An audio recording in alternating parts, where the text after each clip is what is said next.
Hello and welcome back to another episode of the ESA Cup. We have a couple of bangers for you tonight. There is two scheduled matches. There's MVG UK versus Palakarki. That is starting imminently. The players are eager to start. They're just ready to go. They're in the lobby ready to start things up. So we'll get to that in just a second. After that, at 9:15 Central Eastern Time, we will have Black versus Penta, which should be a big game as well. And I am joined by the wonderful Uncooked tonight. How are you?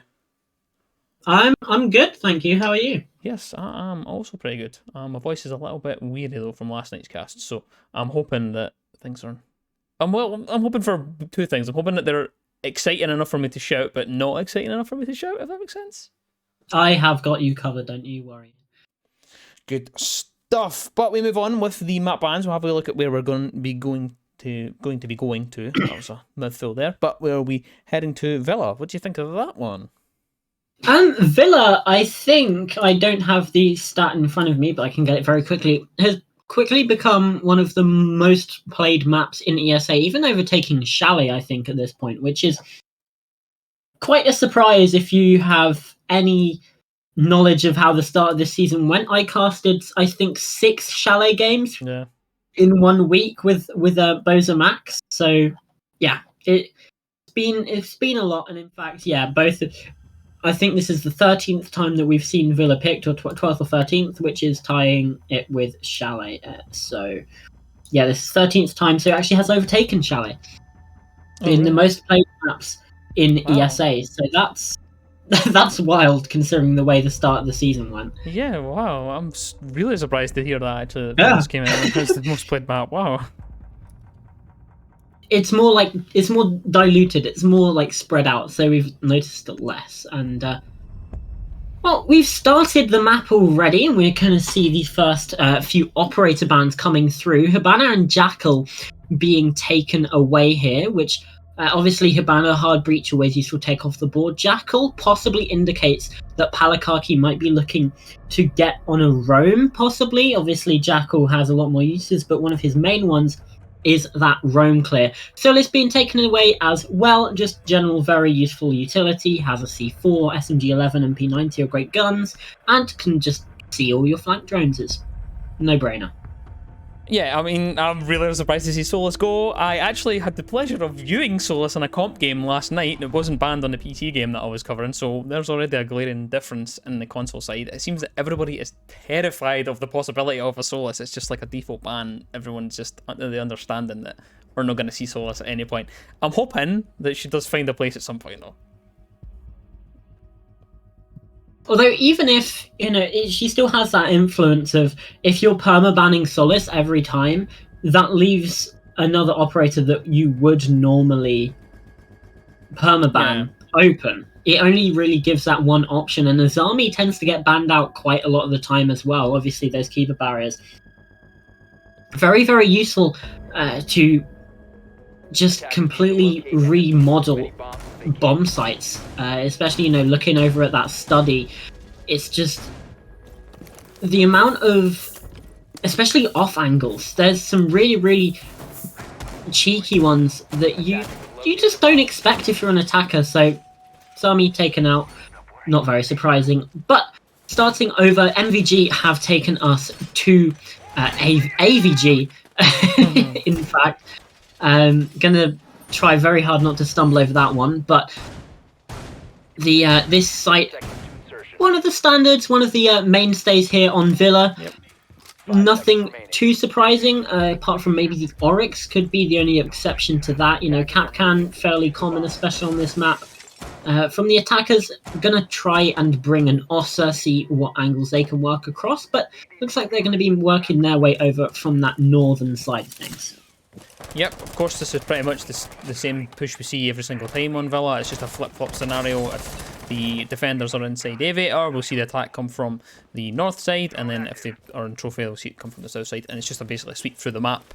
That's usually how we see this done and how it plays out, and that's exactly what we're seeing. All 5 members of the attacking side for MVG are moving through, or should I say Palakarki even, as they're moving through towards that master area. The drone's going ahead just to try and get the information gathered. Thod inside of statuary just now, just waiting for the push to come through that doorway, and has the wall fully reinforced, no openings at all, so no pressure can be applied directly into master from that area. No sends out an impact nade though to try and stop that wall from being opened up. Now up to the doorway, it does the first opening pick there actually. Now Thod just swings out, he gets himself a double and looking for the triple through that hole in the wall, and is able to get it. Beautifully done from Ollie inside a trophy. Has the silencer on that Oryx T5 SMG with the 1.5 and looking for another. Gets the down at least and spots someone looking for the ace, and if he gets the head, he does!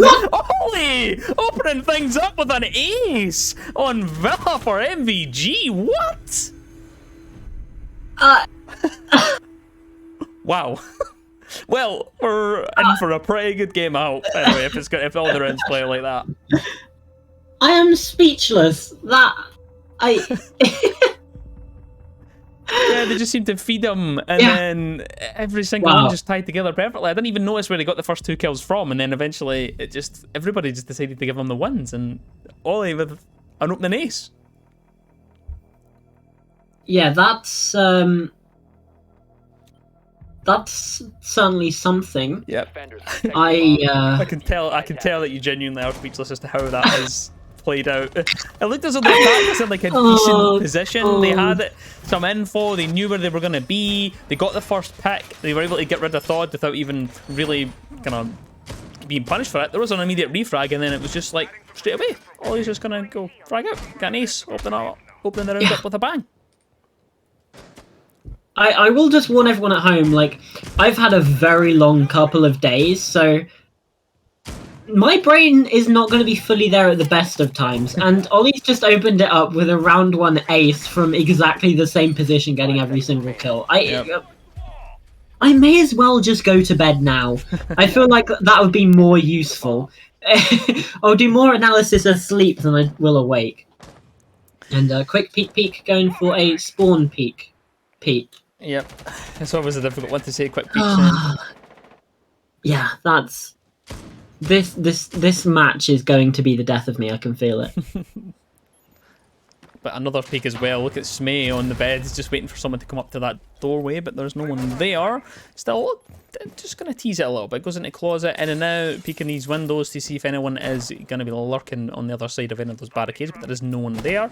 The castle barricade is there, and if there was a pre-fire to come through there from Smay, he just missed the opportunity though. Melly's opening that window just so that they have an angle of attack. Now Mac also coming in to join the party to try and bring the pressure onto these windows so that they don't feel comfortable to get into Master. Of course, the site is trophy and statuary, so they are going to have to do some work to clear out these defenders inside of Master before they can get down onto the site. But Mac and Smay just being so aggressive. Look at where they're playing. No one really plays in this position. You don't really see someone in that corner because, of course, there's the pinch from either side. There's a window just behind Mac, but it doesn't seem to be even entertaining the idea that someone could come up from behind because Quick Peek Pete is all the way across the side of Study, just on the coverage, waiting for someone to come around there. So they're clearly communicating. But Mac onto the window. He gets first pick, looking for his second. Double kill from Mac. Hops out the window. Aggression, though, is punished because there's a Claymore lying in wait.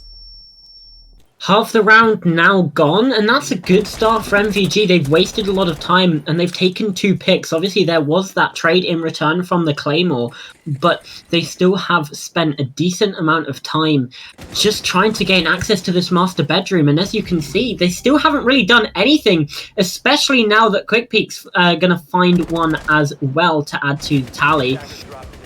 It's just all falling apart as Smay finds one as well. Penguin left 1 versus 4, still on these windows. Thod gonna go for the swing, can't find anything. Re-peeks, but no luck. And hey, Penguin does find one. Maybe a bit too aggressive there from the Oryx of Ollie. And Quick Peeks found a jump out and does manage to find that kill in the end. Molotov Gang UK starting things out with a 2-0 lead, and it just hasn't really looked close, Jam.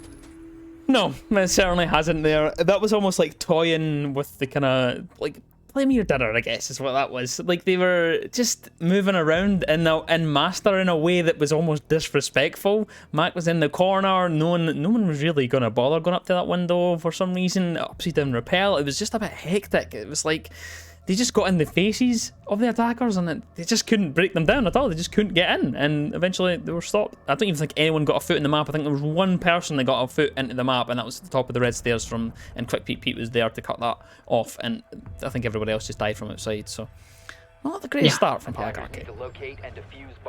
No, and we have to point out as well the fairly abysmal time that Palakarki have had. They did manage to find... no, they didn't actually. Their only victory has been a forfeit win against Dragoni, and obviously everyone in the group gets that. Because Dragoni have been disqualified from the league. They did manage to get 1 point in the last time around. It was an 8-6 loss to Native Gaming, who were playing in a 4v5. Every other game that they've had has been fairly substantial. 7-1 loss against Penta and 7-0 loss against Kodak. So... it's they've had a rough go of things, and MVG, you know, they're third in the group, 9 points, 3 wins, and they just look very, very strong. They've only dropped 9 rounds so far, so I'm assuming they have had that forfeit win is included on that. Yes. So the other stats though, still impressive, 9 rounds lost in 3 matches, including one that they lost themselves. And starting things off again, they're just getting very aggressive. They know they're confident, and they just know that they're going to win these gunfights. And it's just working out well. Mac did find a swing onto Huttika at the bottom of those main stairs. It was traded out, however, from Wani, but even still, they come out of it better. Wani's low on HP. And you still have Thod downstairs on this pulse. You still have pressure out everywhere on the map. Just Palakarki are not being permitted to go anywhere. And here comes a kill from Quick Pete. And he's getting aggressive back on the study window. Study door even once again takes out Penguin. And now it's a 4 versus 2 inside of this one. It's a tertiary bomb site. But Palakarki just don't look like they can get anything done. Yep, and Thod's still absorbing some of the pressure towards that mudroom area, but they're opting not to try and take him on. Instead, they just send a drone in, get the information, and head down to the bottom floor. And I think that Thod will be aware of that, and it's exactly what he's heard. He still has them on that pulse scanner. The cardiac sensor has been deployed, and it does find that it's marked because there is the kill on the board for Thod, who finds Timu. And now it's a 1 versus 4 situation with Wani on pretty terrible HP as it stands, now on about 20. So moving through the map, they're trying to find a player, and they have been spotted. And of course, Thod's just going to capitalise on that, knows exactly where he is, and MVG take 3 rounds in a row. As easy as you like, honestly. Like, Palakarki, it's a shame because they're not doing great, but it's just yeah, they gotta be getting some of these rounds on the board. The only points they have is from a forfeit win, and they're playing in a 5v4, and they didn't even win that game. So heading back up to AVG for Molotov Gang, they can just look to complete the same rotation and possibly have a 6-0 half.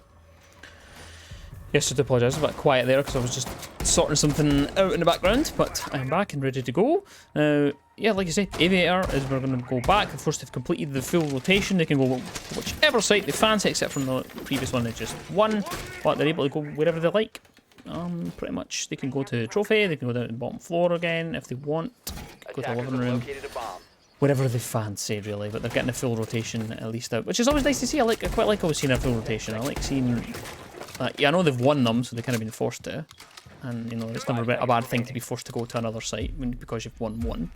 But it's nice to see all the sites. I don't like it when people... I get kind of bored, I don't know about you, if you see the same site all the time, and that sentence happen. If you lose Aviator, you just see Aviator again and again and again. It's just nice to get a couple of sites at least. Yeah. Obviously, no Living Library yet. I very hope that comes out, because I always love seeing a Living Library, but not to be. Ollie's playing over in this master side once again. Palakarki wise to stay away from it this time. However, it is Smay that finds that opening peek from the window. Is that zombie window? Top red, yep. That's unfortunate, because now that's opening pick yet again going the way of Molotov Gang. No, nothing in response, not even any sort of punish. And Pete is down here and possibly going to find this kill onto Hootie Tootie in the meantime. It's just, once again, the cards aren't falling Palakaki's way. There comes a swing, distracted by the drone, but Pete finds a kill regardless. 5 versus 3 now, as Palakaki scrambling to try and find any sort of man advantage. Penguin and Hartika just outside this main store being halted as Thod finds Timu down the stairs. It's catastrophe falling one after another for Palakaki, as now Hartika bears the brunt, just trying to find something and does. That's Smay taken out. Finally, Palakaki finds something, but still a lot to do. Half the round is gone. Hartika taken out, and there's the kill from the Oryx. The shot from Hartika takes him out, but there's 3 players swarming, and that's going to be Palakaki finding their 4th. What just happened there with the Oryx? Somehow gets the knockdown, but doesn't get the kill. That is the most bizarre thing I've ever seen. He's dropped the hatch, snuck in behind there, and they did eventually get the kill, obviously, and win the round out. That's 4 rounds in a row for MVG, who seem pretty comfortable on Villa. And of course, not surprised to see it coming out, the tactical timeout for Palakaki, who just need to try and regroup and think of something that they can come up with to try and at least fight back a little bit. Because of course, this is not looking too good. If they get onto 5 rounds, that's where it starts to look a bit hairy. A 4-2 split isn't too uncommon for Villa, so they wouldn't be too worried about that. But 5-1 is definitely where it starts to get a bit tricky. Yeah, especially as we have... Well, we've still got Statue coming up, that's for sure. Which, when it comes to Villa, quite often defenders do win that. Probably about 2/3 of the time. And then that only really leaves Kitchen Dining, which Palakaki weren't even really able to get close to the site last time. So both of these have to be very, very good from Palakaki for me to have any sort of faith. Yeah. Because, Siege, you don't really have that many rounds. It's only first to 7. So this time out, hopefully, fingers crossed for the Finnish side, this is a mental reset. Is just relax, breathe. We're going to approach this with a new frame of mind. And yeah, they might even get that 4-2 half, and then they have that defensive side to start building onto that success and possibly even make overtime if they're lucky enough. Yep, I mean, I like to be positive. I like to hope that that's what we'll get. However, I think with the form MVG have shown us and just the sheer audacity of some of the things they're doing. I mean, the Oryx play there was pretty, I guess, disrespectful is probably the best word to go for it. And yeah, I think that's what MVG are showing us. They're pretty confident. Well, I said pretty confident. They're extremely confident. They're confident in their setups and confident in their gun skill, and that seems to be what they are taking into this. And look at the double spawn peak. The two of them are playing over the back of each other. It's ridiculous. This is what I mean. Look, they're playing their refrag off of each other. It's a triple spawn peak. I mean, this is... it is. There is no lack of, there's no better word for it than disrespectful. Hartika, though, is going to at least punish that a little bit. Not quite punishing the spawn peak, but does get the first pick on this round, and they are moving through the map at lightning speed. They're going through basement. They're all together. It's like a choo-choo train on both sides of the map. Both teams just wanting to stack up on each other, and Penguin's the one to lead the charge to the top of landing all the way up towards site, and has a very questionable site and finds one, but doesn't know there's another one there. Hartika finds Smeg, but gets down. There's a double down to come through, and Timo and Wani are the only players left upright at the moment. 2 versus 2. Though Stod is able to whip the pistol out and somehow has brought it to a 2 versus 2. And Quick Peek Pete is the one to join them. It's a 1 versus 2 now, and another one spotted. And look, no one's even paying attention. Quick Peek Pete is able to get himself a double. It's not even. I don't even know what's going on. It's PlayStation is in shambles. What's happening? I just had to leave my room for a second. we're both lost rewards. I can't really articulate what we're actually seeing. We've seen to start the round, to break it down, we had the 3 people leaning over each other's shoulder to do a spawn peek. We then had a 5-man rush through the basement, literally all hanging on to each other. It was like a conga line up the main staircase. And they got to site, they arrived there, and it was almost like everybody decided to unplug their headsets when they got there because no one was paying attention. The Ash got 1 kill, didn't realise there was one standing right next to them, and it was the same story for everybody else. Everybody just doesn't seem to really... It was genuinely, like, they had actually unplugged their headset. That's what it looked like.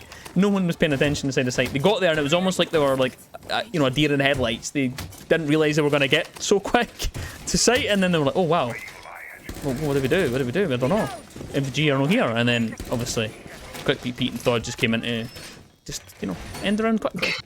10 seconds left before insertion. We actually... we haven't... Okay, so Ollie got that round 1 ace. Attackers must locate Has found the bomb. 0 success since. Yeah. 0 kills and 3 deaths. But you have players like Thod, like Pete, who just have 13 kills combined. And looking over at the side of Palakaki, you've only got 1 player who's neutral. And we're getting the M87. Yeah, yeah, we all started at the same time. Smay just hiding down at the other end of this with a shotgun on Thorn. First pick goes to Quick Pete, who finds a little. Look at what's going on in this. Smay's just still standing still. He's going to come in from behind with a shotgun and gets himself a kill. Finds there's just another there, but there's a claymore on the door. Doesn't realise it's happened, and the round is just completely escalated at the one time. Everybody seems to be falling. There's a player down, and it's a 1v1. But Hooty won't know it. Won't know that Ollie's been down on the other side of the map, up towards the red staircase. Surely that call has been made. Hooty will have at least some knowledge that there is a 1v1 situation. Max downstairs, and wow, I mean, inside a minute we're down to a 1v1 situation. Ollie is going to definitely bleed out at this point. I think Mac's not going to be able to make it to them, but it does go downstairs towards the basement area to try and get the rotate off. But Hooty is now getting closer and closer to the site. If only he knew that he has entire site access if he wants it, though. Hooty though does eventually get that kill onto Ollie, because Ollie does bleed out, but Mac's still downstairs just playing on the bottom floor, and it looks like Hooty is actually going to go downstairs and try and pull off the same thing as what Mac is doing. Just going to try and counteract that. Mac's somehow able to get all the way around the entire map, now going to the top floor, and like I say, it just feels like it's... It feels like it's confidence. He might get this flank. Okay, the sound should tip him off. And there, yeah, okay, Hooty does collect it. It's not a 6-0. But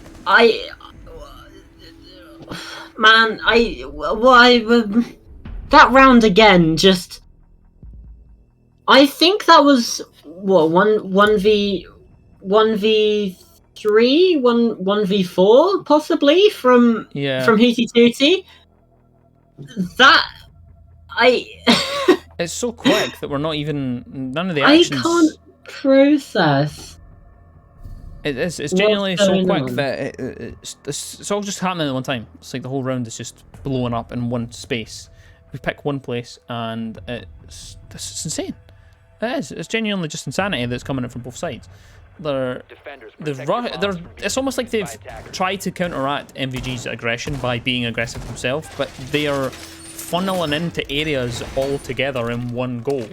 That's not quite the greatest idea. I get what they are planning, I get what they're trying to do, and you know, they're trying to go for that kind of refrag potential, play off of each other and just kind of try and beat them with man count, but when you're playing against players like this, they're just going to punish you for it. But they are able to squeeze a round out after a pretty questionable rotate from Mag. I don't actually know how he wasn't able to get the kill there. I think it was just a positional situation there, and just so happened that they moved up the staircase at the right time. He was able to get that round.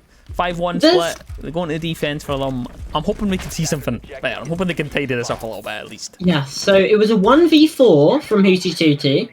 One player was already downed. That was Ollie was already downed. Oh no. You had the... okay. There's...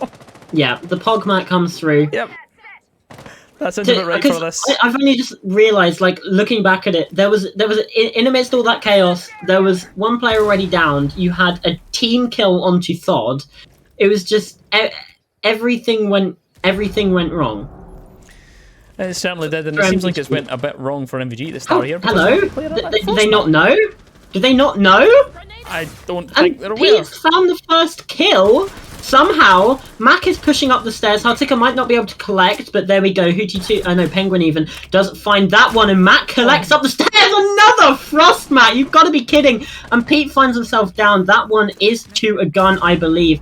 And there comes out the C4. It's now 3 versus 2. Molotov Gang UK in that disadvantage, and we've only seen a minute of this round, Chamberlain, and already just more ridiculousness. Yep. I guess you can say, because this is, Oh. I don't know what to say. And now that's another kill from Smay, which makes it a 2 versus 2. Hootie2 is going to aggress onto the study and does find that one. So now Thod left in the clutch, 1 versus 2.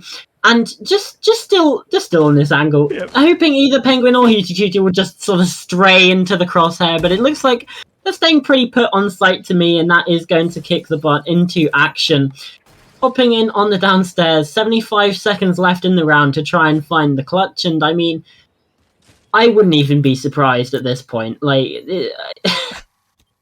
He's still trying to use the cams to find information, and it does get the information at least. It doesn't know that there's a player inside that bar area, but it's almost like it's getting a bit squeaky on the time area, you know. We're kind of running out a little bit. It needs to start moving on a little bit. It takes a little bit of damage as it reaches the top floor there, and Hootie2 is not even going to take any chances. Decides to set off that Goyo canister to make sure that Thod can't push through the doorway, and it looks as though we are in a good position for Palakarki to get their second round on the board, though, but still, Thod wants to use these cams, but it will be destroyed immediately as Penguin is on the receiving end inside of bar, just waiting for someone to come through and towards that doorway, but Thod's not going to go that way. He's going to go back round, and it's a ring-a-ring-a-rosy situation because Hootie2 now surely knows the players around there, but look, they're both looking the wrong way. The C4 is ripped, and it is free place, but it's going to be set off just slightly too early. Thod swings in, doesn't know where the player is, but eventually does land some shots, but Hootie2 is able to win the gunfight out, and the second round on the map for Palakarki is able to be collected, and that's the first on their defense. Start for Palakarki. Some maybe communication issues need to be ironed out a bit, but it's promising. You know, they're biting their way back into this. I still worry that a standard defensive rotation won't be enough because of that 5-1 from Molotov Gang. Even if we go to all 12 rounds and we see those 2 tertiaries, chances are the attackers will win those, and it will be a 7-5 victory for Molotov Gang. So Palakarki, they need to try and pull out one of those tertiary sites, and it's honestly even a risk for the secondary, just because of how Molotov Gang have been playing throughout this game. Obviously, that first attack, there were a lot of issues that need to be ironed out, you know, not necessarily droning the right places. They weren't aware of frost mats that were right in the middle of a staircase, for crying out loud. So yeah, a lot of things need to be fixed, but if any team can do it, it probably will be Molotov Gang. Yeah, I think got Namaru again. I swear to... Yeah, well, I mean, I'm not surprised. I'm not surprised. I'm not surprised. Well, with the 6 pick on it, but the attacker repicked onto the Amaru, and of course we'll stick with the Amaru, so we'll see where they end up. Hopefully it is not inside of a frost trap this time, because the frost is still on the board, still able to be... I would actually go on strike. I would go on strike. I would just leave. I know what window they're going in. They're going to top red. That's exactly where Thod's going to be heading in. There is a player up there, and that looks exactly where they're going to be the destination, but no, just decides to go back a little bit.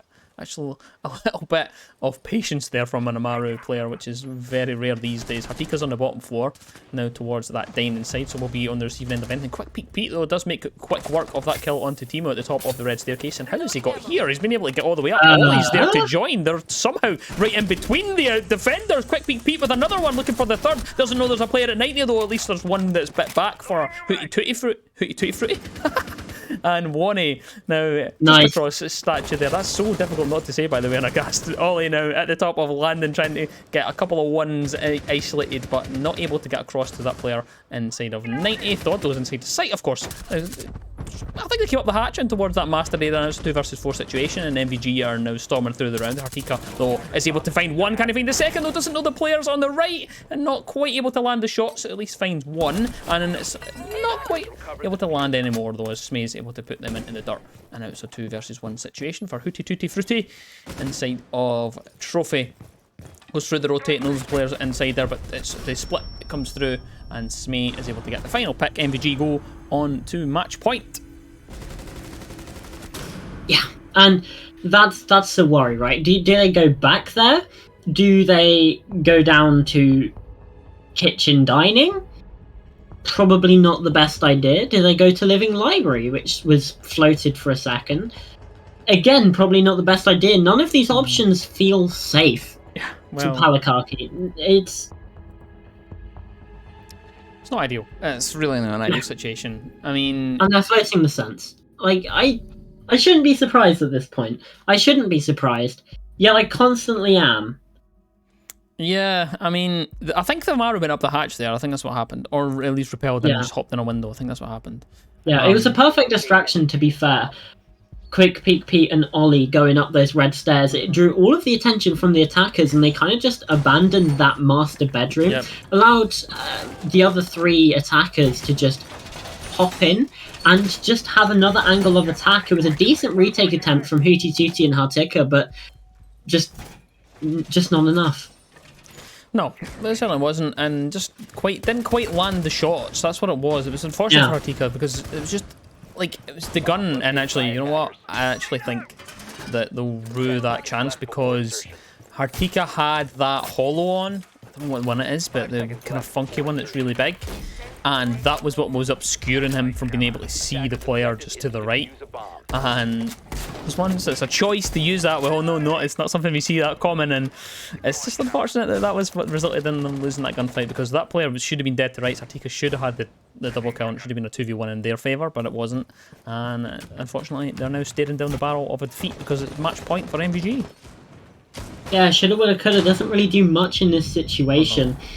And it looks like a rush. Quick Pete Pete in the side again. The quick living up to his name. Hartika finds a trade, but it's a 4 versus 4. The hatch angle finds 2, and now it's a 2 versus 3. Ollie still on that blitz, and Thod is there for backup. Hootie Tootie does find the kill on to Ollie though, which leaves Thod in this 1 versus 2. Very quickly, as this round started, it might stop. We've had 50 seconds and already only 3 players are left alive. Diffuser surrendered, and the intel not there. Hartika on this hatch just waiting for the time to strike. Needs to meet up with Hootie Tootie, and indeed does. They take the drop together. Thod getting that diffuser down though on the other side of site. And it looks like that will be successful. Now takes the swing, and the tracers do come through. Flashbang out and repositions. Maybe we'll try to get an angle onto the window, or just make them think that that's what there is. The swing should come through now from Hartika any second, but no, it doesn't. They're just looking to try and get this angle. Barricading that! What has just happened? That is an unbelievable thing for me to see in ESA Cup. Wow, I think that Thod has basically just played that perfectly. He shot the window out to make it look like he hopped out the window, and they've took the bait. They've hook, line, and sinker. They took that bait. They were wow. That was unbelievable from Thod to win that out 7-2, and that is it for the first game. Wow. My head is in my hands.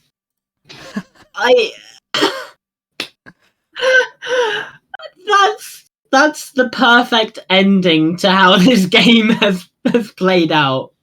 Yep, that was. Yeah. That sums up. That sums up the evening. That sums up the first game. It was very much kind of a bull in a china shop type situation from MVG. They were just messing things up. They were throwing things around in the map, and it didn't seem to really matter what Palakarki did. They, MVG were just all over it. The gun skill was just way too high, and this is what we see in the best of ones a lot, though. This is what happens in best of ones, and this is why I'm quite surprised to see Villa taken there so often. Is that teams just rely on the gun skill in the best of ones because they know they have it. As soon as they come up against a team, that's what they want to do. They don't really bother with a setup or a strategy because they don't want to show too much. If they know that it's a team that they can just win out on gun skill, they'll just fully gun for that, and that's exactly what MVG done. They were on top. You even seen at the end there, that's slight bit of intelligence from Thod to just open that window and then wait, because he knew that they would think he topped out that window, and that's not what happened. He just close, waited for it, and then of course they want to barricade that off just so that it doesn't have an angle. Before they get on the rappel, they're listening for that rappel to come through, and the rappel doesn't happen, so they think that they're safe to make that barricade, and Thod's there to capitalise on it, takes the double kill, takes the planter, the diffuser out, and that's them getting their win for that. So pretty convincing stuff for MVG, to be honest. Yeah, that's it's certainly a way to sum up the way that this game has already gone. Yeah. It's I don't think I've ever seen you so lost for words. This wasn't what I needed. I was looking to have a nice stream, have a nice cast, and now my brain is fried. I'm fully just a walking corpse at this point. Yep, MVG. I'm not even walking. I'm sitting down. I'm a sitting down corpse, speaking into a microphone. Yep, games like that will do that to a person. It was a very quick, clean. Well, I say clean. Clean is not a word I would describe that game. Maybe not clean, but I mean, the first round was from Wally. That was pretty clean, but after that, it was just chaotic picks, chaotic plays from both sides, by the way. Palakarki, even though MVG were kind of showing their muscles and flexing themselves a little bit and, showing their gun skill, through taking some of those more kind of rogue picks, Palakarki are not immune to that. They did a couple of questionable pushes as well. The choo-choo train up the rain stairs, they did eventually win that round, but there's a few that were a bit kind of questionable, and it didn't seem like it kind of seemed like they kind of almost gave up, and they were just like, you know what, well, let's have some fun, which is fine. They maybe just accepted their fate and that they wanted to have a little bit of a vibe, and it was kind of unfortunate at the end though that they kind of thought that they'd outplayed Thod, and no, Thod was 4D chess kind of scenario, knew exactly what was going to happen. Now in terms of the groups, Unreal. It doesn't really change the positioning for Molotov Gang at the minute, depending on the other teams, because of course the round differential and whatnot. Now, they will still remain in third place, if my maths is correct, so they'll be on 12 points though, so they've at least been able to get another win under their belt. Palakarki though, they're not in a good situation now. That is them still on 4 points. We're now, they've got 2 games left, so they only have a maximum of, 6 points that they can get, so they can only get themselves onto 10 points, which would put them in the top 4, depending on how the other games go. Now, they are solely relying on Kodak messing up. That's what they're looking. That's what they're relying on. They need that. They need that to go wrong. And I don't know if that will. Obviously, it's not a good situation to be in when you're relying on another result. But they still also need to win their other games. So that was pretty much a make or break for Palakarki at the minute. But they're not out yet. They still have a chance to just rely on on Team Kodak winning or losing theirs. Yeah, that's what it boils down to. Essentially now, it's not in their hands, right? Yeah. It's entirely on another team, on multiple other teams not having things go their way, and they still need to perform. Yeah, I've actually just even looked at it more, because Native are playing against Kodak, and Native are in the same position. They're on 8 points, so a win from either of those teams basically puts them out. So they actually need to hope that it goes to overtime. The only permutation that works in their favour is if it goes to overtime and Native win. And then Palakarki have to win both of their finishing games and win them good, because they need the round differential back. That's it. That's the permutation. There's literally one way that works out, because if Kodak win, they go into 12 points. That's it, done. If Native win, they go into 11 points. That's it, done. That's Palakarki out. So that's unfortunately. It's just the way the cookies crumbled, unfortunately for them. So they need to hope for it's nothing short of a miracle. Let's be honest. Yeah, well, I need to rest after that one. I'm sure you do too. So we're going to toss to a quick break, and when we come back, we might have a second game. Might. Yes, might is the Might. might is the big question. So we are due to start in about 25 minutes with the next game. However, it is supposed to be Penta versus Black, which was supposed to be rescheduled, and then it was unrescheduled, so it was meant to be back on tonight, and then it's supposed to be rescheduled again, maybe. So hang on in the chat. We check back here at 9:15. That is the earliest it'll start, or 9:15 Central Eastern Time, 8:15 Greenwich Mean Time, whatever time zone you're in. But yeah, 25 minutes from now, check back in here. If there is no game that is going to be happening, we will keep you all updated on Twitter and tell you if it's been rescheduled and whatnot. But we will see you shortly if that is the case. And if this is a goodbye, then have a good evening. Bye.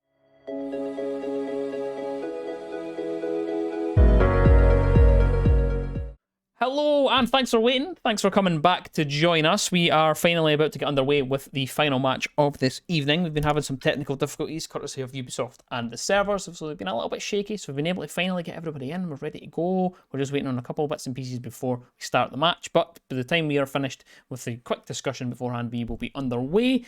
The next match that we have for you is Black versus Penta, and it is going to be a banger. It's due to start just imminently, and they are going to be deciding quite a big point in this, because it's going to be the first game to decide who goes into the playoffs.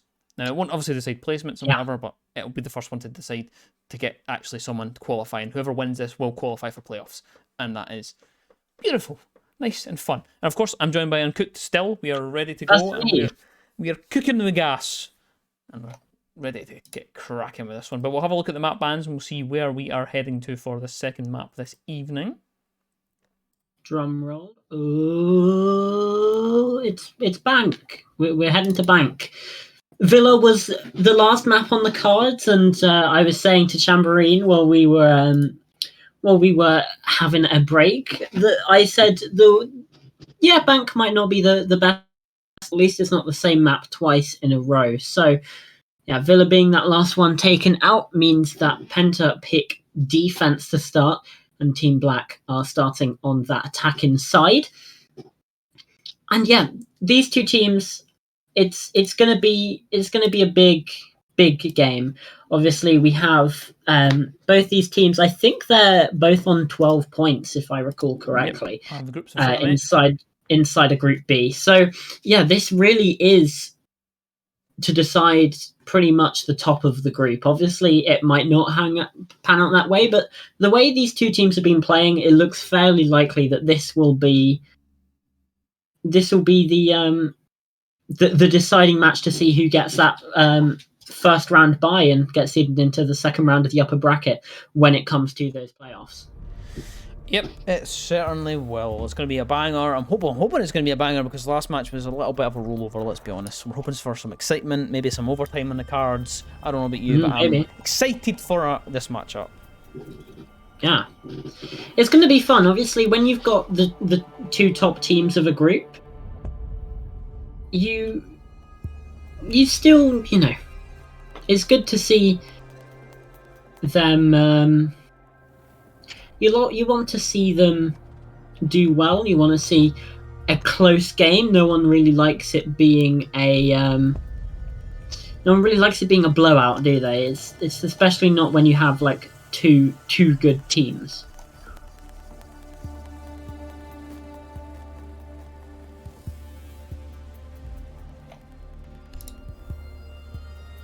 Yeah, certainly is. I do apologise for being quiet, just because we're still having a wee bit of technical difficulties. Don't know what the issue is in the background, but I've just been asked to pause the game. I'll let the bands go through first, and then we'll maybe pause if we still need it. No, that's fine. That's okay. I've got the go-ahead. We're all good. So we can get cracking on. That is one of the most bizarre ways to tell me. The admins are just editing their message that says pause and editing it to never mind instead of sending a new message. So glad that I'm paying attention. Love that. Yeah, so Anyway, we'll get cracking on with the bans. Of course, Knock taken off the board. Not surprised, not even going to discuss it. Hey ho, she's been banned again. We're nothing analytical. We're not breaking new ground here, No, are we're we? really not. Okay, We're really never mind. Oryx being taken off of the boards. Yeah. That certainly is breaking new ground. Obviously, on Bank, we've seen a lot of flanks, a number of hatches that are on this map, especially going from the basement up to the top floor. I think there's 4 of them from the basement up to the top floor, and then still like 2 or 3 up to that top floor. So it's there's quite a lot. Oryx can get a lot of flanks in. I think in the SI qualifiers last year, for the 2022 SI, we saw some pretty ridiculous plays coming out of some of these teams. Some of those teams, obviously, different competitive environment altogether, but does showcase the potential that certain operators have, and well, getting clutches and stuff like that. No one really wants it to happen. Yeah, I mean, we're going to the bottom floor though. We're going to be starting downstairs. They brought the mirror. It's no surprise to see that on the board. Of course, we've got the Goyle as well, which is nice. I quite like the change they made to Goyle. I think it is still a very relevant operator. Of course, we know how strong he was when he had those shields back in the day. But it's nice that he's got the canisters. They do tick a little bit longer than I think they should. They are quite strong. 20 seconds. It's kind of wild. So that is why he does see some pick rate, at least. And it's pretty balanced now, though, I think. So, but the 1.5 as well, so it's a pretty fraggy gun as well. Yeah, we've got 2 vectors, as long as we don't have anything ridiculous coming out of Tim. I hope I hope not. I hope this is a much more standard, much more pleasurable game of Siege to watch, to digest, and to analyze and cast as well. And it looks like we're not going to get many crazy antics right out of the gate. Just some drone work, some intel gathering coming through. We've got Ninsa on the square stairs, just gaining some more of that intel, using those SAM cams, the Argus cameras, to great effect, and opens up the hatch as well. That goes into security, which borders the bomb site, and it's quite an important room for the attackers to control, especially if they want to go for that plant inside of A. They need to make sure that all of this side of the map, really on the north, is cleared away. Aina could get the first pick, but decides to just head back, especially now that the hatch is opened almost on an island, and does now spot that player on the bottom of square. 90 seconds left in the round as we start to get some more aggression coming through, and it's a double swing, but Aina finds the first anyway. Still sticks around though up the top of the blue stairs. No point in heading back. The rotation is obviously being guarded. Still has C4 in pocket, but not anymore. That does get pre-placed at the top of the doorway, and it's now just a waiting game. Completely stalled out. There goes the clone, giving more valuable intel, but Aina just dips back, knows they don't need to do anything, and Risk looks like they have some support looking in from the bomb site, making sure that no one can really get any of those rotations. Aina has to swing, and that's going to be the end of things. Tatters finds that one. 50 seconds left as now the site starts to be the bearer of the focus. Yep, finally able to weed out Aina on that blue stairs hold. It's usually the smoke that you see playing in there, but Aina making good use of the Goyle there inside of that area. But now we'll have to see if they can put up with the pressure that comes in towards the actual site. And an interesting setup here. You have the Mira quite a bit further back than what you would usually see. It's usually inside of red. Instead, they're actually opting to put it inside of locker. So it's a bit further back and a little bit more exposed to the garage push if it does come from anyone. But no one's going to do that just now. Lego Man down the main staircase to try and find anyone sneaking around that back area. But Risk is aware of it and does quite a bit of damage onto him on that staircase. Now, 4 versus 4. So things are pretty even as we stand, though. The diffuser is in hand for Cake, though. So 3 versus 3 situation now as Tiro is able to find Ninja, and Tatters finds Tiro at the same time. Triple kill for Tatters, though, who's just hunting people through the site and just clears out that Mira just with his sheer raw gun skill. Surely knows there's one inside of garage, but doesn't quite know where the other one is located. The player is down on the other side, though. That is Lego Man, and they are not quite out of the situation as we see, though. The gun barrel does poke out through that rotate, though, and Risk is the one that is able to find Lego Man, and that is now a 2 versus 2 situation we find us in here. Tatters still holding towards that gold vault. There is a player on that hatch as well, though, doesn't quite spot the head there, Tatters, as they come through the rotate, and the ping is coming through. Surely they know that Thunderbird is through there now. Pushes up towards it and lands a shot, but no, it's Risk with the return fire, and now Cake's in a 1 versus 2. Has the hatch, has the high ground, has the diffuser on the ground. Is able to land a couple of shots on the back feet here of Thunderbird now, but is quite able to get that final pick, and now Nesta has it all day, or Nesto, should I say, as Cake is able to close it out with a nice execute and the final shots for the attacking side there. Yeah, very good round from Black to start it off. All hinges on that very, very late rotation from Ninja and Tatters over to the main lobby. Drops into Vault and just completely clears out the site from the back. And there's nothing Penta really could do. I think maybe there's a lack of reinforcements up on those hatches. You saw quite a few of them on the bomb site itself between Red and the Locker's room. And I just don't know whether it was the best strategy. We're seeing possibly something different coming through from Penta as they look to adapt, look to change, and yeah, maybe reinforce those hatches just a little bit. Yeah, it looks as though they're at least like a little bit of an adaptation to that setup. Still going for this deep mirror though. It's not one I've actually been familiar with myself. It's not something I've actually seen. So it's nice to see something a little bit, you know, a little spin on something that you see quite often. You also, you know, you see that mirror all the time inside of Red, if it does get through the ban phase, that is. And it's nice to see something different in the terms of that. It's the same idea, but it's just a slight spin on it. But of course, it does require one extra step, which is it means that someone has to be paying attention to Garage, because that is so easily countered by someone just pushing in towards Garage, and that is where Nesto is going to be playing with that shield inside there. No one's going to go down that angle just yet. No one's going to push down towards there, but Tatters is certainly going to be on the hunt to see if they can find anyone inside of main lobby.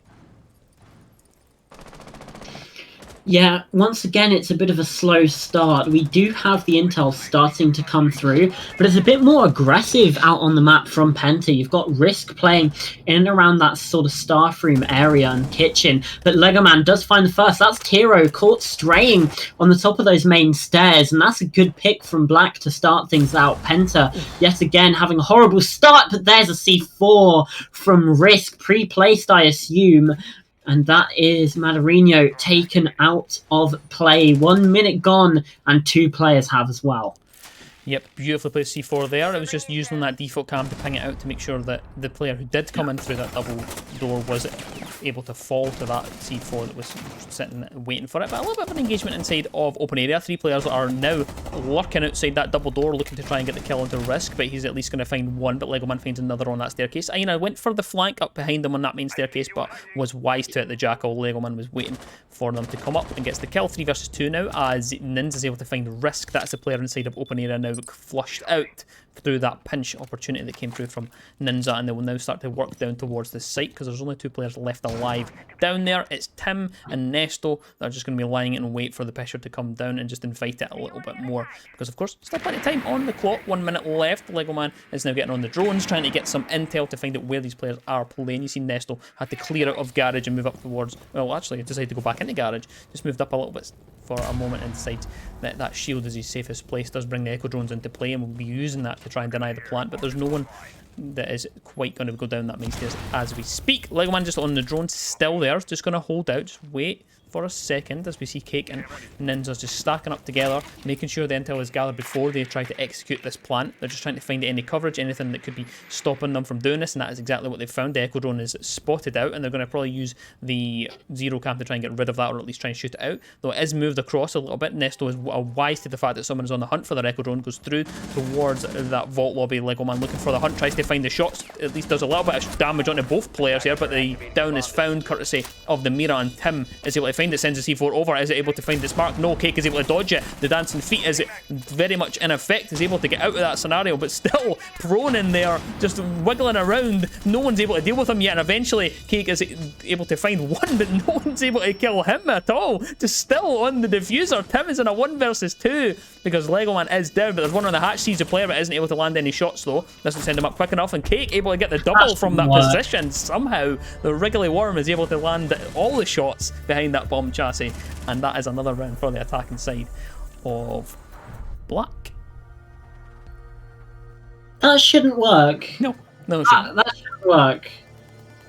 I was hoping this would be okay, it is still less chaotic than that previous map, but Yeah, chaos is in swing tonight. this is just, yeah.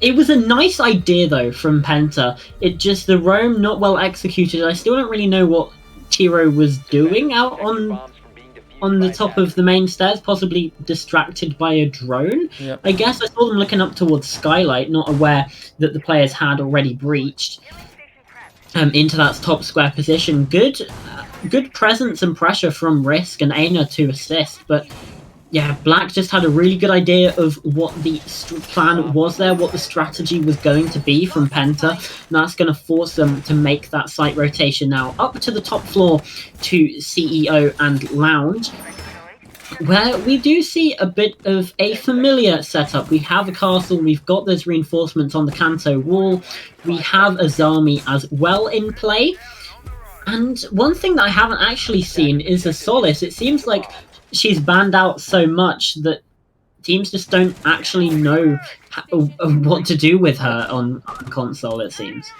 Yeah, it's kind of the expectation I actually had at this point, that we will reach a point where Solus is banned so much that people don't actually kind of prep her. It's kind of like what happened with Mira. That used to happen. Used to be banned so often. Yeah. And people just didn't really build strats with it, so even when Mira was open, they just didn't bother using it. Of course, she's been, knocked down a couple of pegs, and it's a bit different now. But we're seeing it with Solus, and that's what what's been playing out in at least this game so far. So it does take a little bit of damage at the start there, just kind of passing through the front desk. A pre-fire coming through from the rappel, but there's another one to find. It's actually Nesto that is the one that is dealt with. It's Madrino that's able to find that. I don't know how he's found that. Look at the angle all the way through from. I don't know how. Look, he's just meleeed the barricade, and it's through all the way to front desk. That's an unbelievable shot to get off. Wild. Tatars cooking the nade, sending it up. It's special delivery towards elevator, and it does find its mark. Tim is dealt with there, sitting inside the elevator, not expecting the Kobe Bryant play to come straight through there from the sledge, and that will find a beautiful kill from Tatars. Aina, though, trying to at least slow down this push up the banana staircase. Tiro finds another one, and it's certainly a 3 versus 3 situation. That is very, very inviting for Penta, though, but now it's a 3 versus 2, as Madrino is able to find Tira. Or Tiro, should I say. And now it should slow down a little bit. I think I've had quite a busy mid-round there, and I think things will get a bit calmed down. And just to say that, of course, we get an engagement between Risk and Legoman, which Legoman does come out on top, though, but is immediately refragged because Aina is there to deal with it inside of sight, and now replenishes some of the HP points to get themselves into a better situation to try and deal with this oncoming push that will come through from the double up through Madrino and Ninja.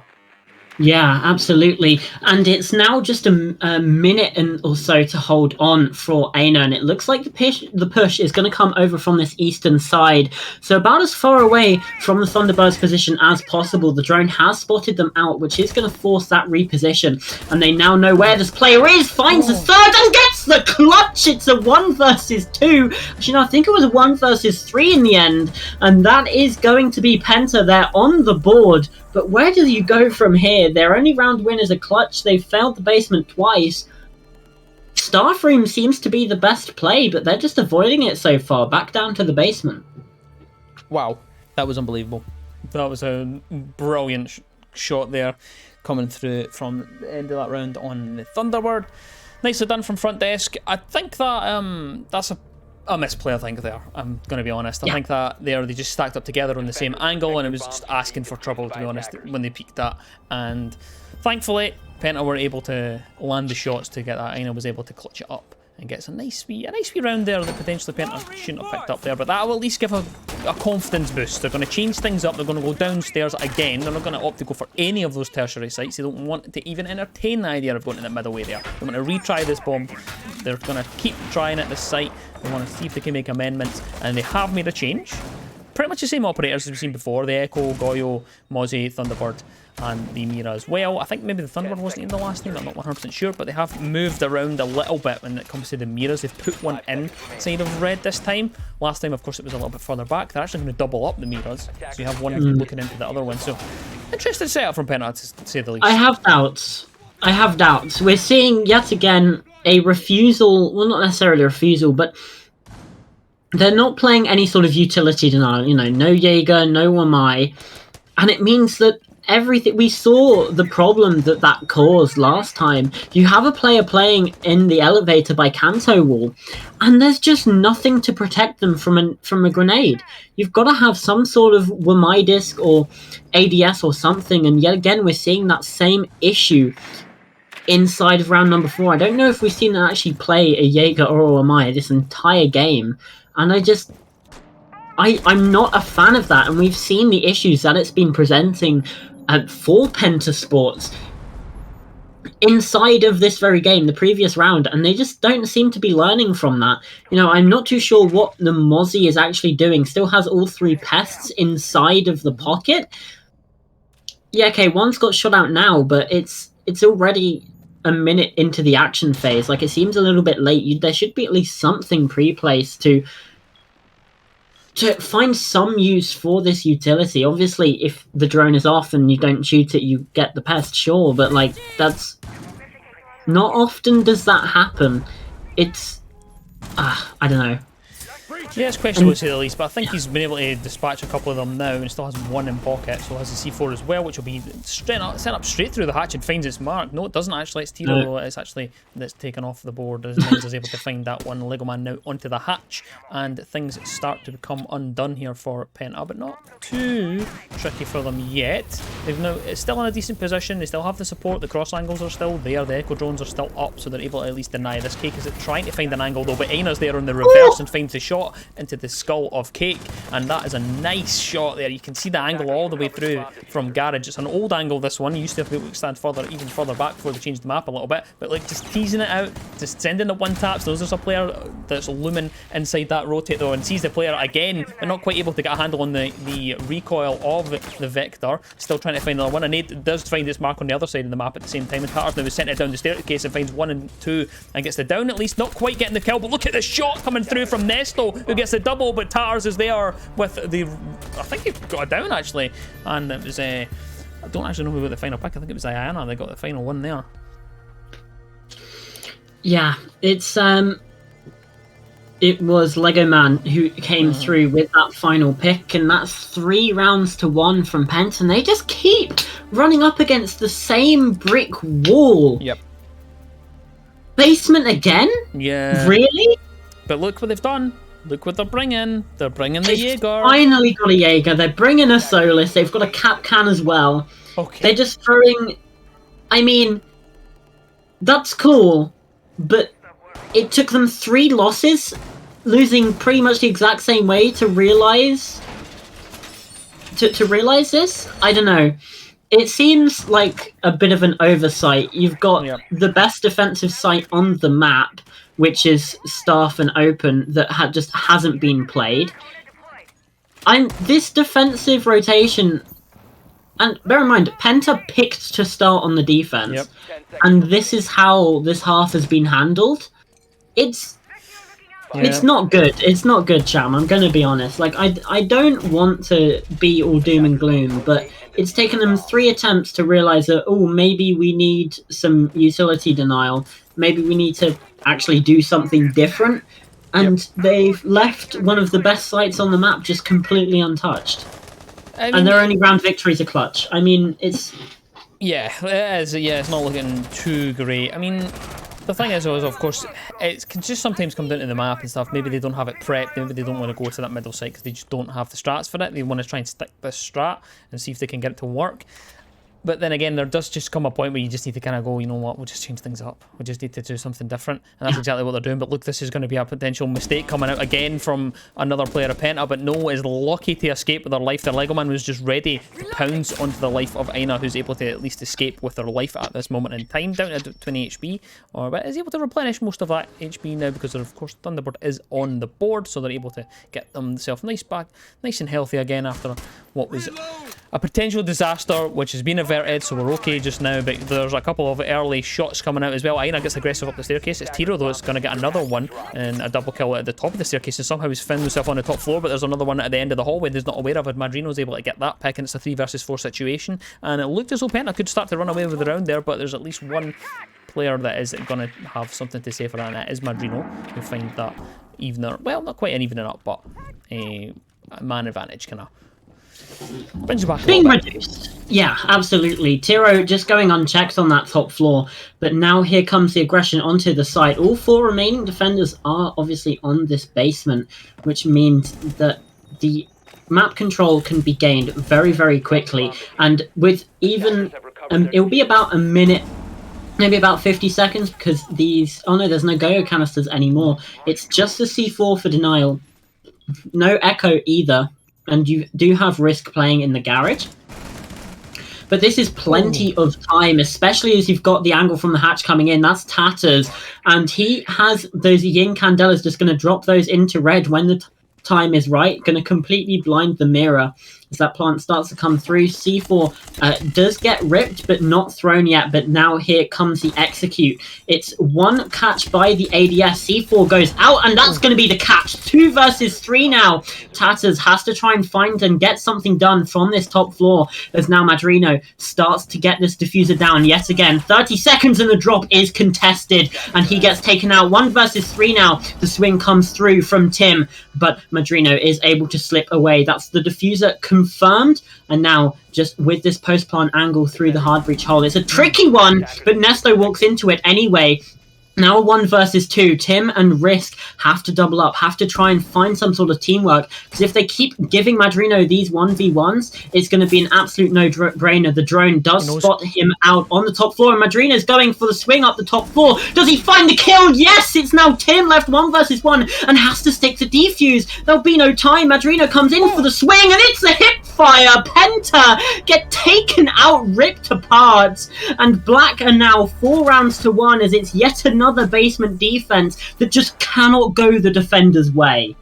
Oh my word, that is an unbelievable play there. We've just seen from Madrino. So beautifully done. The change in angle, the reaction to the intel that they had. You seen that drone that was sitting above on that hatch? That just gave enough information to just alert to the fact that the Thunderbird was going for that rotate, and Madrino was not messing around, not going to wait for the gunfight to come to them, just goes up there, collects the Thunderbird, and gets straight back down to the site to make sure that no one can defuse, because in that situation you have to stick to the diffuser, but it just didn't happen early enough. Just not enough time was wasted there. The Thunderbird needed to waste at least a couple more seconds, and it would have been a round on the board for them in that basement there, but just unfortunate, just not able to do it. And like you said, you repeated it a couple of times, banging their head against the wall with that bottom site, and they're not going to get a chance to go back there because they're just going to go back to this top floor and see if they can try and win this one out.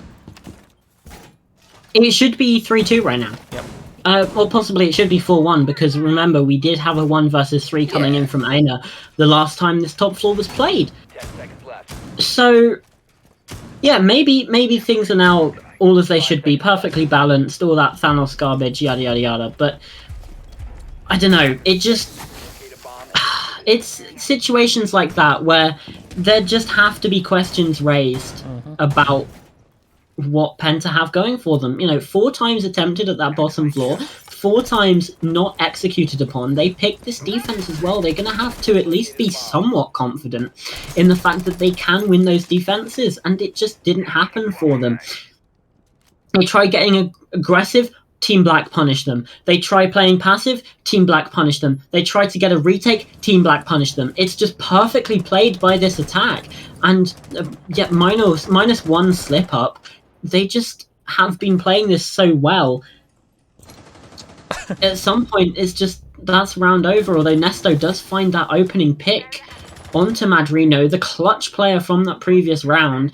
So at least there's something, and I think the last time around, Nesto was actually found first by Madrino, so bit of a change of fates here, as now Aina finds a second, and everything is falling the way of Penta. We've seen this before, though. Can they hold on this time? Well, we'll certainly find out in just a second, though, as Lego Man is finally activated inside of lobby, done enough droning, enough intel gathering to try and find where these players are. The Habana is on the rappel, just trying to open up that wall to put the pressure on the player at the top of the elevator stairs there, and they are now aware of that. That is Tiro that's there, and Tiro is going to be on the receiving end of another nade there. Is there enough, though, to dodge it? Just gets out of the radius of that nade. It's beautifully cooked and delivered, but it doesn't quite find the life of Tiro. Just taking him down to about 50 odd HP, so not too bad a situation, considering considering how well that nade was thrown.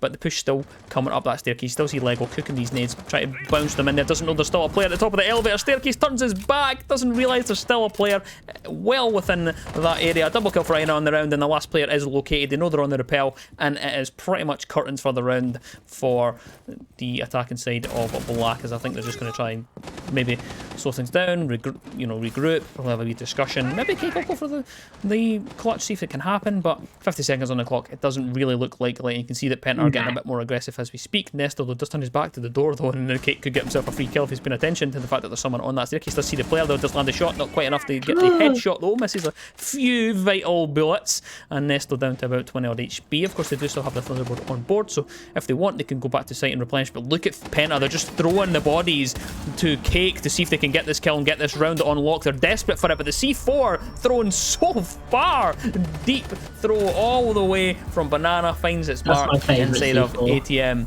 and that is a 4-2 split on the half. It was such an accurate C4, it actually hit Cake as it was falling.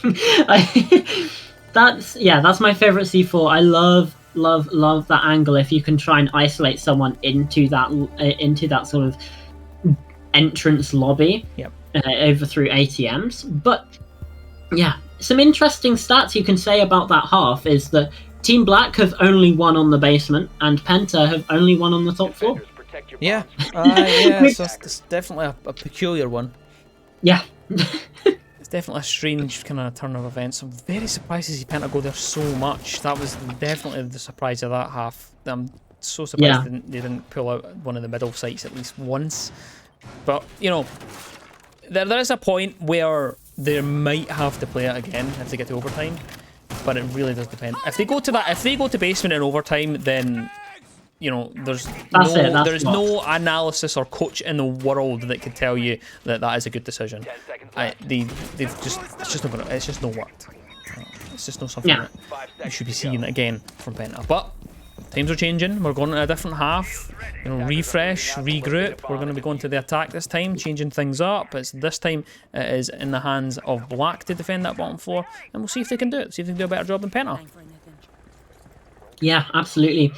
And maybe this is just a day for attacking on basement. You know, maybe it could just be that.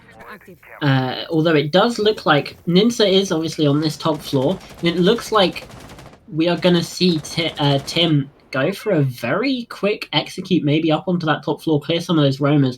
Indeed, that does come through. Ninja a fair distance away to not really be affected by this, although the gunfight will be coming through. I'm assuming the audio was heard, and there is the first Tiro taken out by that Solace, and now she's just going to dip her way back down to the bomb site completely unscathed, apart from that own self-damage by the impact upon making that rotation.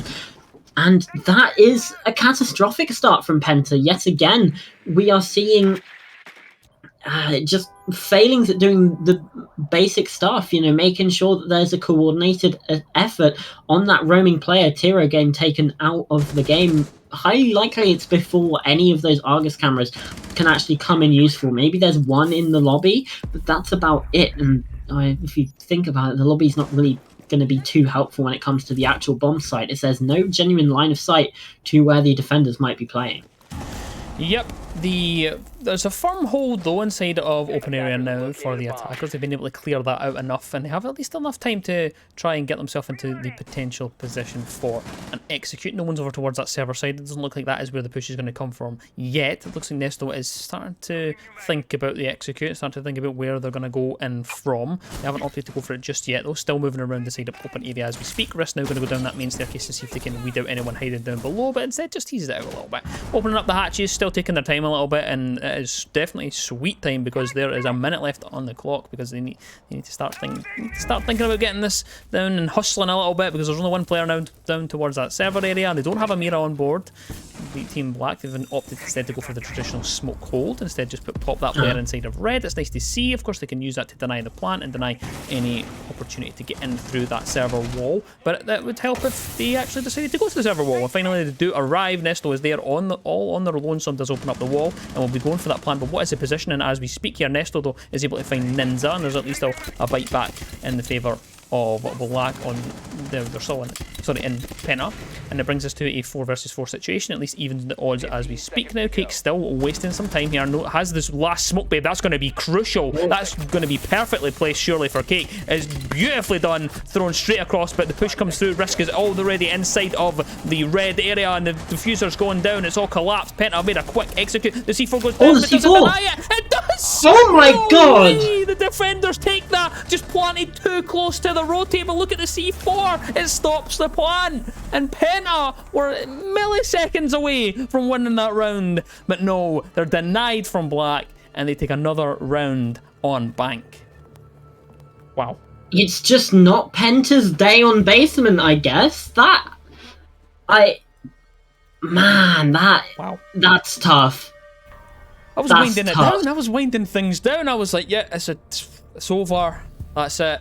You know. And then no. Yeah, C4 gets enough just like- distance.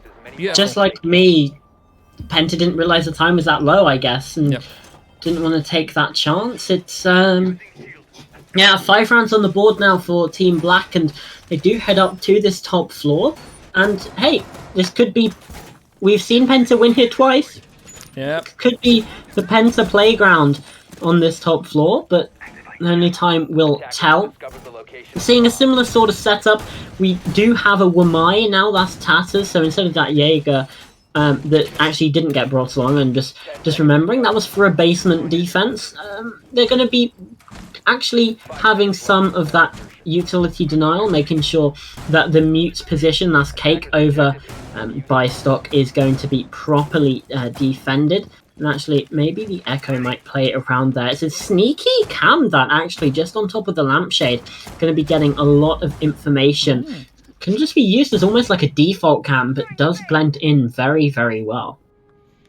Yep, of course Penta gets started off on the north side here, just making an attempt to get on these repels and put the pressure on anyone that could be lurking around the main lobby, which is Towers. Of course it's Towers, the most aggressive player on the roster for Black as we speak. Just trying to get himself into any early gunfight they can conceivably find on the map, but no one is going to take them up on that as we speak. They're just going to move through archives and continue back to site and maybe move around in this middle area of the map, just waste some time if they can find anyone. But Penta, they're a very slow and controlled team. It's almost like they've completely missed the memo that the 20-second meta died quite a few seasons ago, and they're just taking their time, droning things, getting the information, which is always nice to see. Of course, it is the traditional way that Siege is supposed to be played, getting that intel and act upon it. But there is, you know, times like the last round, taking it a little bit too close to the wire. So I'm hoping we can get something a little bit more quick and a little bit of oomph from the side of Penta. But it doesn't look like we're getting that yet, because there is not even anyone from Penta in the map. Everyone is outside except from Elna, who's stepped a couple of feet in towards ATMs, which is insanity to say that there is a minute and a half left on the round and no one's even stepped foot inside of the map until this point.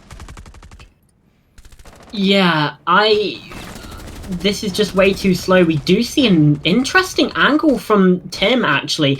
On the upside down rappel through the skylight, does find Lego Man over on that CEO front desk, and does have information, at least, on Madrino playing inside of the elevator, but that's Tatters with the swing. Does get traded by Tiro, so it's a 4 versus 3 advantage Penta, but the time is not in their favor. Just 60 seconds left on that clock, and they're just trying to push up these banana stairs. And you do have players like Ninja, you do have just some insane flaggers. Madrino still playing up around this top floor as well.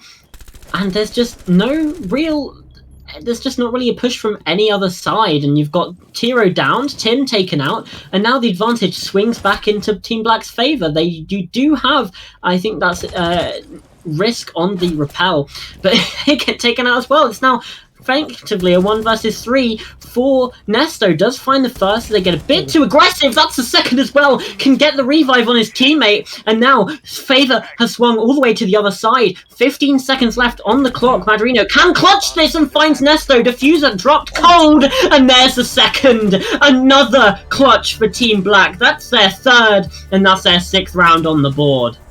Oh, that's one of the most nasty shots I've seen in a while. And Madrino with an unbelievable shot from the deep, dark depth of CEO office all the way through to the top of that banana staircase, is able to clutch it up. Once again, that's another round that Penta are essentially thrown into the hands of Madrino. They just isolate themselves and give the 1v1s to Madrino, and a player like that is clearly proven to themselves time and time again that they're going to come out on top with these situations every single time. Doesn't matter which gun, which operator they're on, they're going to come out on top. And we're on a 6-2 scenario in a game that should be even, at least to some, you know, in my opinion. I think it should be. I think, you know, Penta obviously made those mistakes early on in terms of taking us to the same site repeatedly, you know, but things like that they had the opportunity better to get that on the board, and we should be in a 5-3 situation, and that's a couple of them that they've fluffed, really.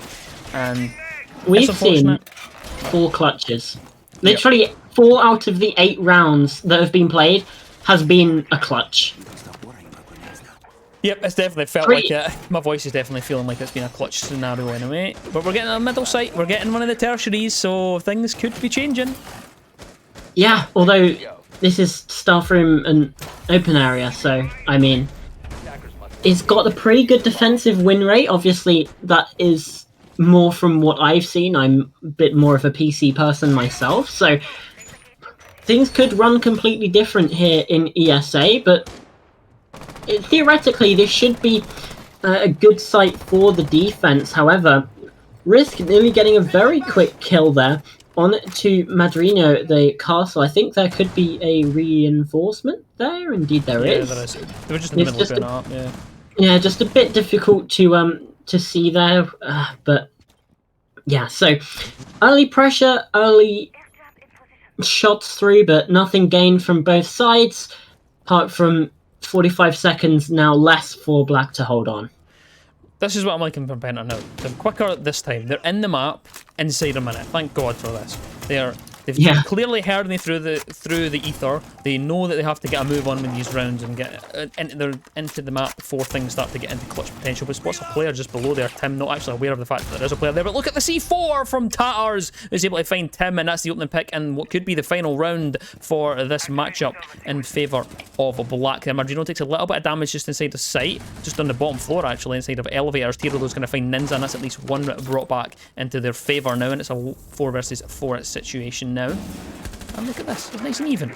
Things will lull out a little bit as we just kind of hear a couple of pitter-patters of fire raining out around the map as things just kind of get teased a little bit, and the mid-round kind of slows to kind of grind and halt for the time being before the attackers inevitably start to constrict onto this site. Tiro has an angle towards that elevator area, but there's no one in the elevator. There is one at the bottom of that main staircase. Surely they know about one another's position, and the wall is actually soft of where Tiro is coming from, so if there is a swing to come, it could come through that wall. But Aino was able to find Madrino, and that's the clutch god taken out of this matchup inside this round, and now we have a 3 versus 4 situation.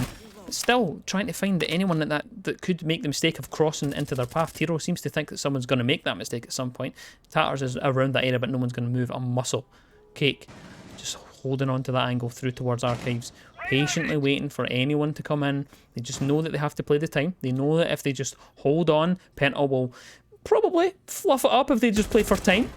3-3, certainly looking at the past rounds, that's exactly what happens. As soon as the pressure is on, Pentas just can't seem to keep up with it. Lego Man is able to get one, and it's a 3 versus 3 now, and another one is able to come out though, but this time it's in favour of Pentas. Risk is able to find one, and now we're looking at a scenario that could be in the favour of Penta if they can get themselves into sight, but Lego Man has something to say about that, stops it in its tracks, and Cake finds another one. Look at that! Team Black, from the depths of nowhere in the last round, are able to take it, and we find ourselves with our first team through to the playoffs of ESA Cup, and it is Team Black. The showing today from Penta, just not quite there, but you've got to give props to Team Black. The way they played that has been superb. Their positioning has been great, team coordination on point as well. They did let one clutch slip, but 3 of their own, and it's another 7-2 for this evening, so all things considered, we've had a bit of an easy go of things.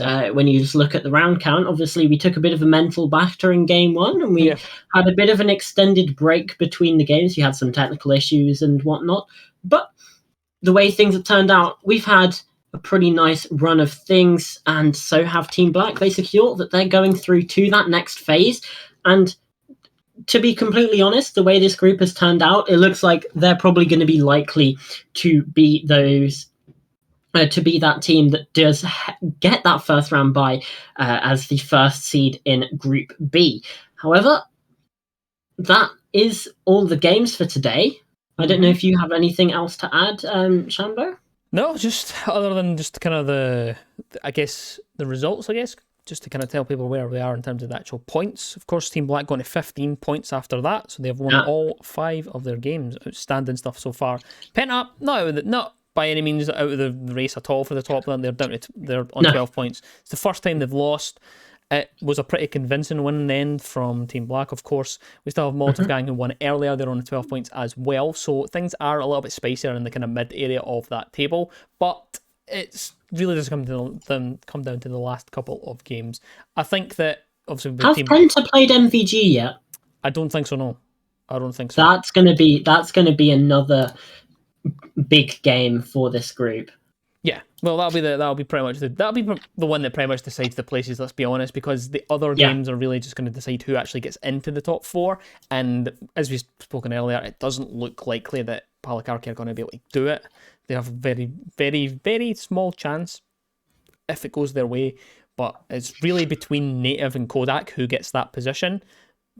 As we stand, the top of the table is not quite set. A couple of games kind of play it out and could change things. But Team Black is for sure, they're through. They're going to be going to playoffs, so they're the first ones that make it through of ESA. I think, that I know of anyway. They might not be the exact first one, but they are able to get through.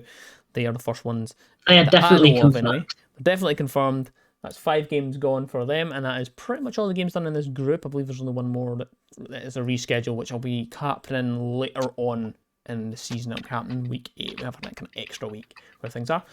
2 weeks left of groups before things wrap up and we go into the playoffs, so there's still plenty of places to be played for, and there is still a lot of spicy matchups, and hopefully they're a bit closer, because I've only seen one game go to overtime, and it was one last night. Every single one has been either a 7-2 or a 7-4 for me. I don't know about you, but I've only seen one overtime. I've seen one overtime as well, and that was Native versus Palakarki, and that was the 4 versus 5. Apart from that, I've seen a bit of a broader range of results, but yeah, for the most part, it's been fairly standard stuff. Yep, I think though that there will be some shockwaves to go out after that result tonight. Though Penta losing 7-2 to for Team sure. Black. Everybody thought that was going to be a close matchup, but unfortunately it wasn't. But it's been a great night. It's been fun. It's been exciting. We've seen some great clutches, some interesting strats to say the least. I don't think any of them will make it into the playoffs, to be honest. But we've had a fun night. We've had a fun evening, and we will be unfortunately not back tomorrow because we unfortunately don't have anyone available to cover the games. But we will have someone over on the stream on Saturday night and I believe Sunday night as well. So we're still full steam ahead with the season, and we have 2 weeks left of groups before playoffs commence, and then that's where things get really spicy. Of course, the best of 3s, and potential to be on different maps, and we're going to see some map pools. I mean, this is where the teams that have relied on gun skill, this is where they would get found out if they've not prepped those maps and whatnot. But we will certainly get a look at them in the near future. But that is going to be everything from us tonight. It's been Uncooked and Chamberine myself tonight, and it's been a pleasure. So thank you very much for joining us, and we will see you all in the next one. Goodbye.